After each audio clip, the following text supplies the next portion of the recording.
talk about hope for hypermobility. Hypermobility has become the buzzword. EDS. Is it more common than it used to be? We really don't know. We're just a lot better at diagnosing it.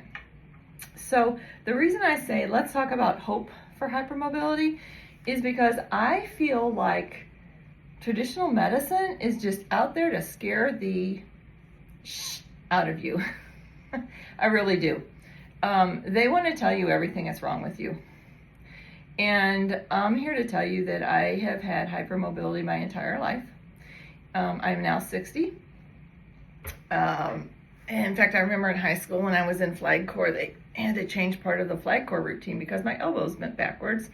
And my flag corps instructor's like, why is your elbow bending backwards? No one else's is. We're going to have to change that. It's so noticeable. But I am in better physical shape now than I was my entire life. And I credit that to actually understanding hypermobility. And I feel that the reason I understand it better is because even when I was younger, I actually sought a scientific reason for why I was the way I was.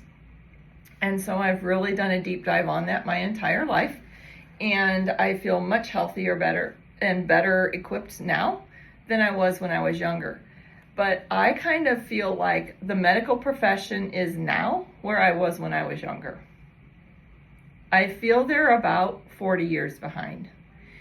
That they're now in what I call the fire alarm phase. You have EDS, you're going to have this, you're going to have this, you got to do this, you got to do that.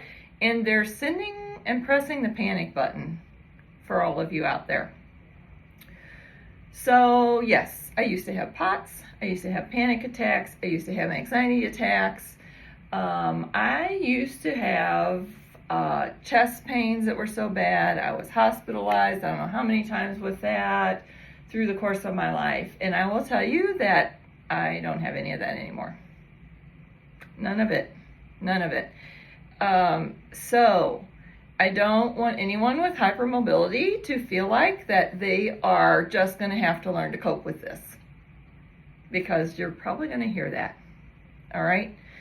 You are not going to have to learn to cope with this. They are going to have to learn to figure more things out. And 9 chances out of 10, you may figure it out before the medical professionals will.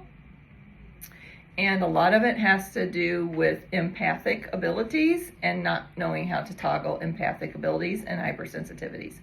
Once you figure out how to toggle empathic abilities and hypersensitivities and figure out a lot of, believe it or not, a lot of this is related to fascia, figure out a lot of fascial management, you're going to thrive. So the biggest thing is just keep calm and fascial on.